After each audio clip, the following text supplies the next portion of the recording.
Imagine பண்ணிவிட்டு அதுக்கு இவ்வளோ ஆக்கப்பூர்வமாக பயங்கர ஸ்பீடாக எஃபர்ட்டாக நடவடிக்கை எடுக்கிறீங்க. ஏன் பல்வேறு பாலியல் வழக்குகள் வந்திருக்கு, குற்றவாளிகள் கைது செய்யப்பட்டிருக்காங்க.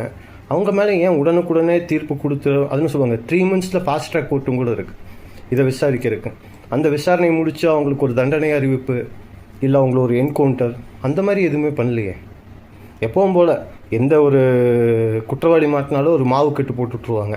அதே சேம் மெத்தடில் பண்ணியிருக்காங்க, அவ்வளோதான். எல்லாமே ஒரு கண்துடைப்பாக இருக்குது. இதை பொறுத்த வரைக்கும் பட்ஜெட் மேலே இருக்கிற கான்சன்ட்ரேஷன் ஒரு டைவெர்ட் பண்ணணும். அதற்காக இப்போ தற்போது திமுக எதிர்க்கட்சி தலைவர் உதயநிதி அவர்களை கைது பண்ணியாச்சு. பட்ஜெட்டை பற்றின அவேர்னஸ் மக்களுக்கு தெரியக்கூடாது. என்ன நீங்கள் என்ன செய்ய போகிறீங்கிறது சுத்தமாக யாருக்கும் தெரியக்கூடாது. Super plan. அவருடைய ஸ்பீச் 20 நிமிஷத்துக்கு மேலே அதில் தெளிவாக அதுன்னு சொல்லுவாங்க ஃபுல் அண்ட் ஃபுல்லே காவேரி சம்மந்தமாக தான் பேசியிருக்காரு. இது நேரடியாக சொல்ல முடியும். அதோட வீடியோ லிங்க்கும் கூட கீழே போடுறேன், பார்த்துக்கோங்க. கூட்டத்தில் 1000 பேர் கத்துறான். அதுக்கெல்லாம் வழக்கு போடணுன்னு முடிவு பண்ணால் ஜெயிலே பத்தாது. அந்த மாதிரி தான்.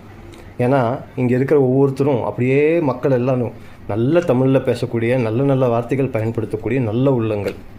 டெய்லியும் கெட்ட வார்த்தை பேசாத ஒரு என்ன சொல்லுவாங்க, தமிழர்கள் ரொம்ப மோசமாக மாறிட்டு வந்துட்டுருக்கோம்.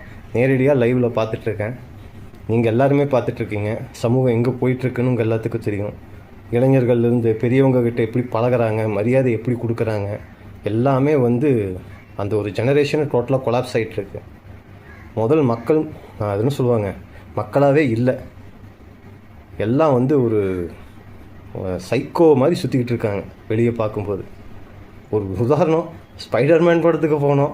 அங்கே ஒருத்தன் டிவிகேன்னு கத்துறான்னா என்ன சொல்கிறது, ஒன்றும் பேசி பிரயோஜனம் இல்லை. அந்த மாதிரி இருக்குது சூழ்நிலை. ஏன்னா ஏதோ ஒரு மக்கள் மனநிலை ஒரு சைக்கோட்டிக்காக போயிட்டுருக்கு. இது ஆக்கப்பூர்வமான விஷயம் இல்லை. இன்றைக்கி பயங்கரமான விஷயங்கள் மாதிரி இதை ஒரு பில்டப் கொடுத்துட்ருக்காங்க பாருங்கள். அது இந்தியா டுடேலாம் அல்டிமேட்டு. ஏன்டா இப்படி காசு கூறுறீங்கன்னு எனக்கு சத்தியமாக தெரியல. பத்திரிக்கையில் எவ்வளோ செய்திகள் நம்மளாம் கொடுத்துருக்கோம், ஒரு பிட் நியூஸ்லேயும் கூட போட மாட்டீங்க. அவ்வளோ நல்ல விஷயமே பண்ணியிருப்போம். அரசாங்கத்தை தெரிவித்து கேள்வி கேட்டிருப்போம், தேர்தல் ஆணையத்தை தெரிவித்து குரலே கொடுத்தோம், ஒரு நோ யூஸ். ஆனால் இந்த மாதிரி சப்ப மேட்டரை தூக்கிட்டு போயிட்டு ஜிங்குன்னு குதிச்சிட்ருக்கீங்க ப்ரெஸ் ரிப்போர்ட்டர்ஸ். வாயிலேயே சொல்ல முடியாத வார்த்தை, என்னடா வார்த்தை. சரி, என்னமோ ஒன்று, மக்கள் தெளிவாக இருங்க, அதுதான் நம்மளால் சொல்ல முடியும். நன்றி, வணக்கம், ஜெய்ஹிந்த்.